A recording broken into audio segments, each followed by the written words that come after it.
pessoal, vamos dar início à nossa aula de Educação Física, 8º ano, né, com o tema Ginástica e o subtema A Ginástica de Conscientização Corporal.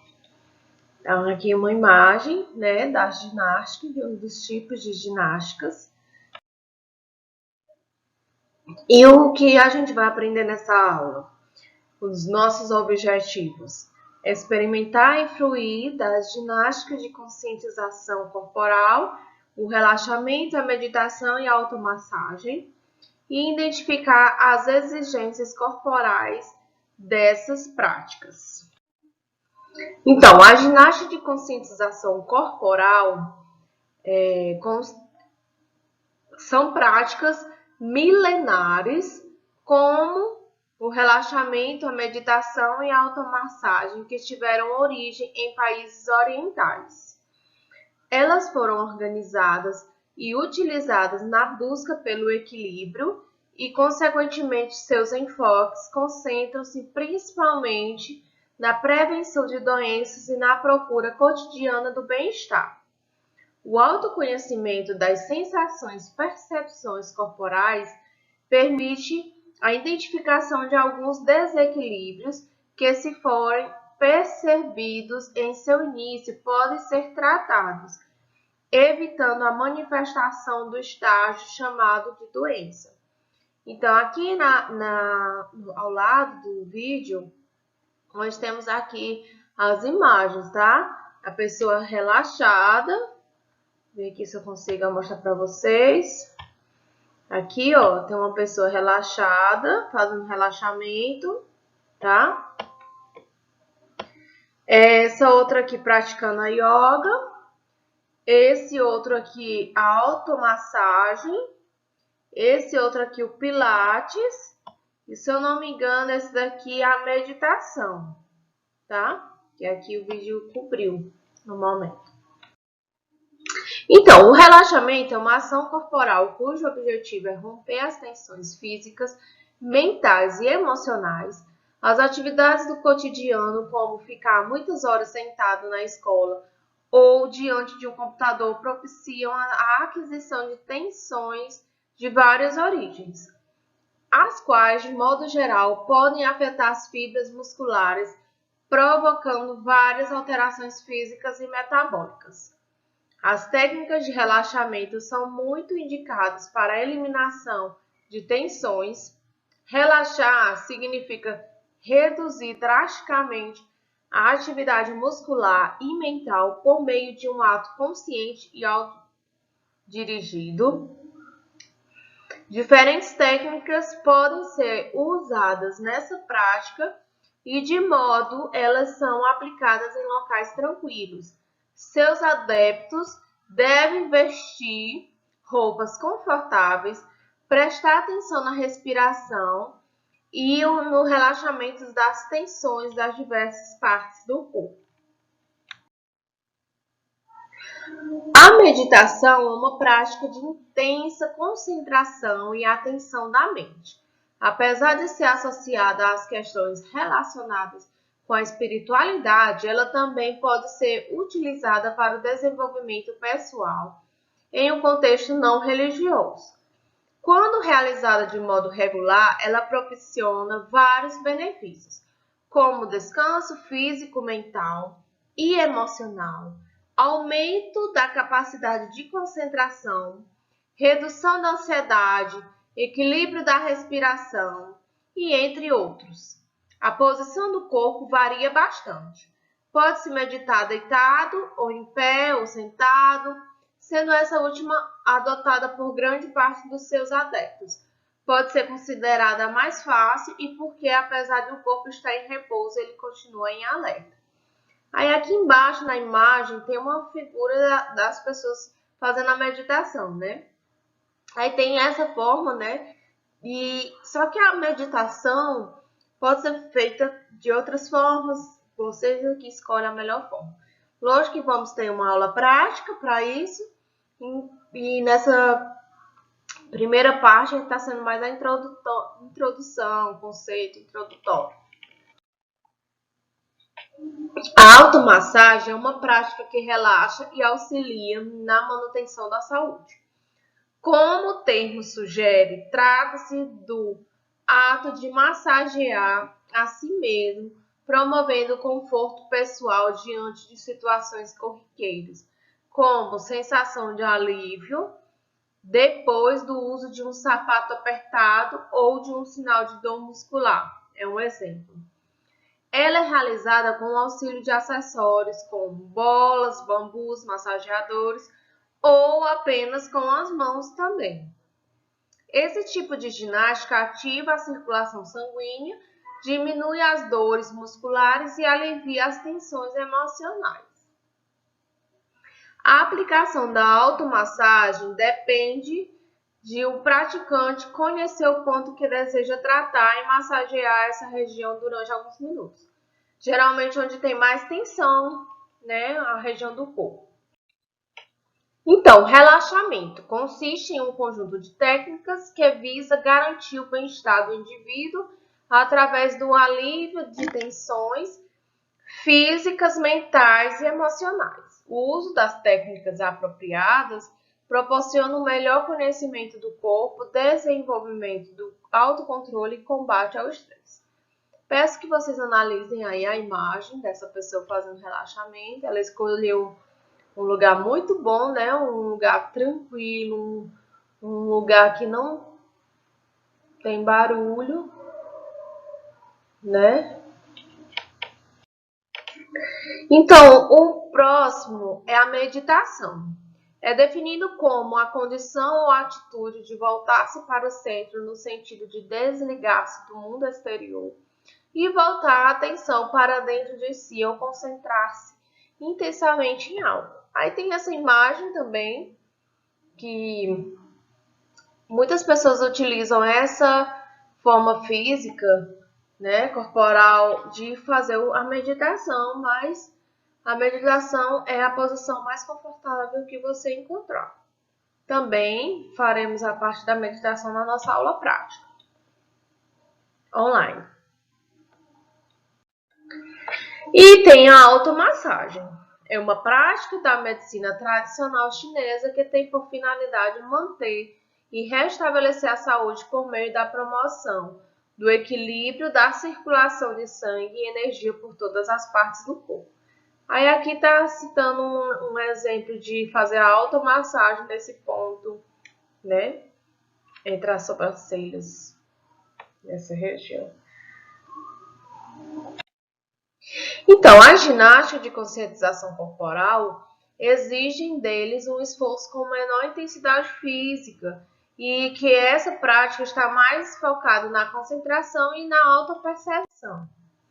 E também, gente, vamos falar sobre outro tema nessa mesma aula, que é a ginástica de condicionamento físico, exercício de força e velocidade e também os riscos no uso de esteroides anabolizantes. Tem como objetivos reconhecer e compreender princípios gerais do condicionamento físico e suas relações com as capacidades físicas, força e velocidade, experimentar, fruir e compreender os significados das capacidades físicas, força e velocidade por meio de práticas de exercícios do condicionamento físico, experimentar, reconhecer e interpretar sensações corporais relacionadas com a prática de exercício físico de força e velocidade, construir coletivamente procedimentos e normas de convívio que contribuam para o respeito às diferenças de corpos e performances, bem como para o acesso e a participação de todos em atividade física, condicionamento físico e a promoção da saúde. Esses são os objetivos dessa aula. Então, treinamento de força e velocidade e o perigo dos anabolizantes.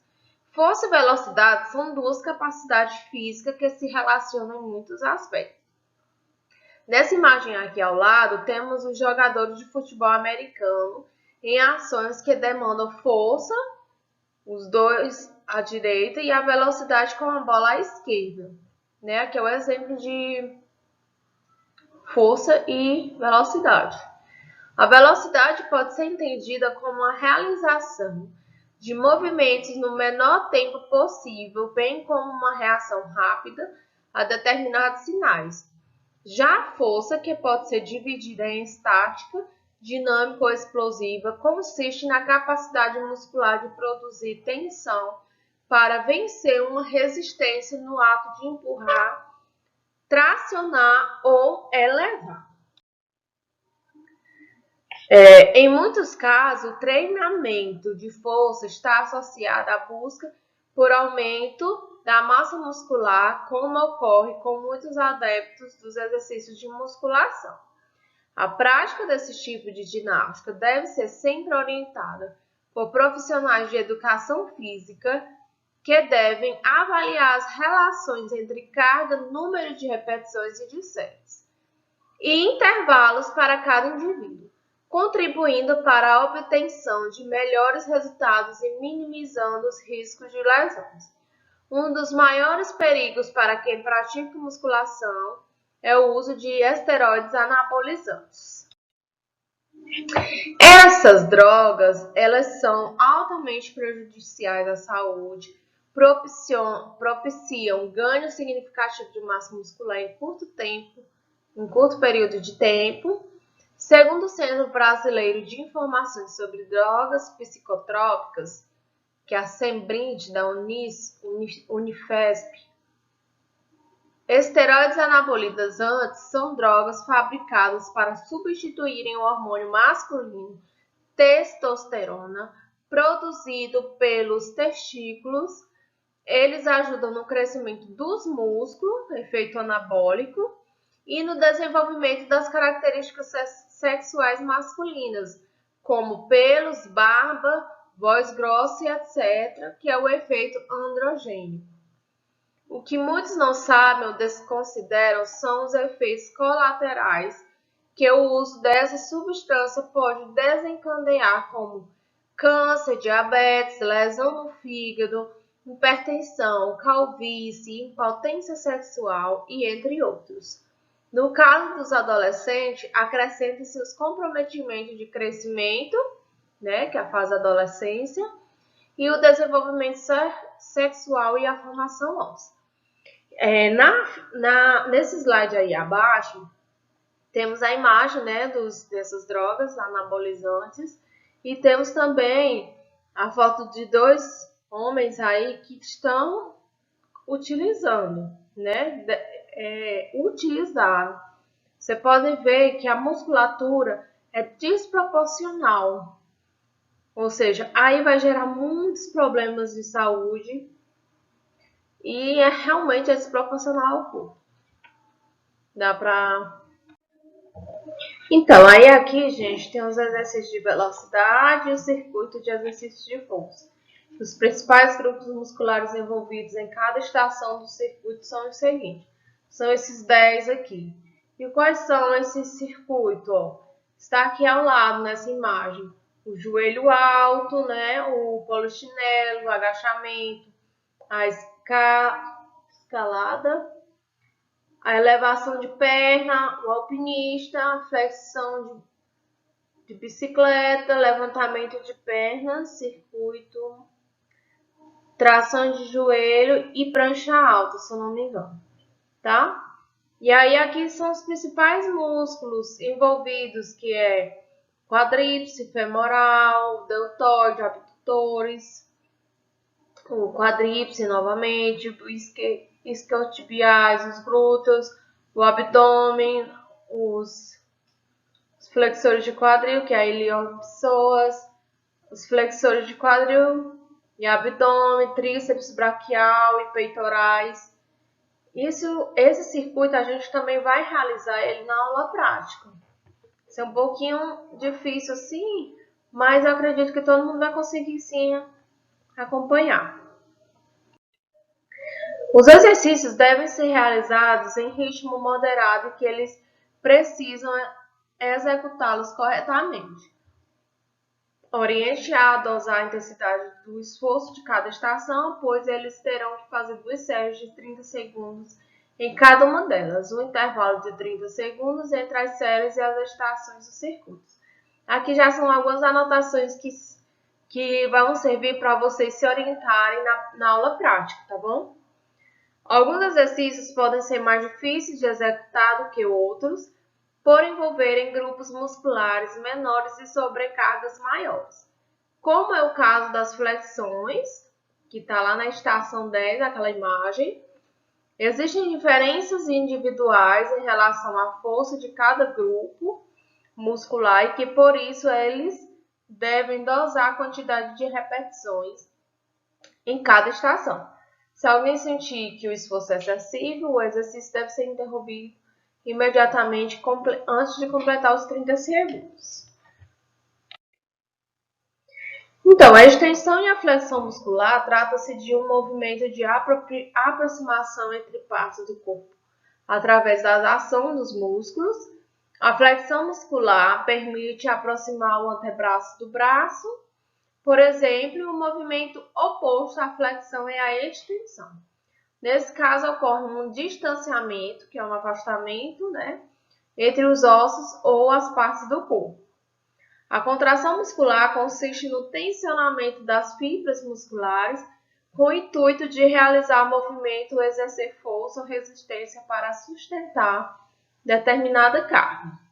Essa contração pode ser isométrica, no caso de não envolver movimento estático, ou isotônica, se envolver movimentos que podem ser divididos com contrações concêntricas, quando ocorre um encurtamento do músculo, ou excêntricas, quando se estende.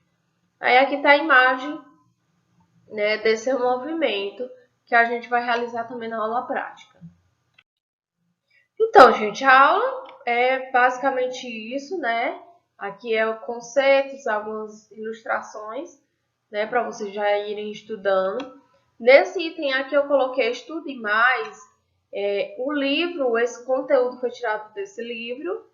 Nas próximas aulas, eu vou pedir para vocês também assistirem esses 2 vídeos aqui, tá?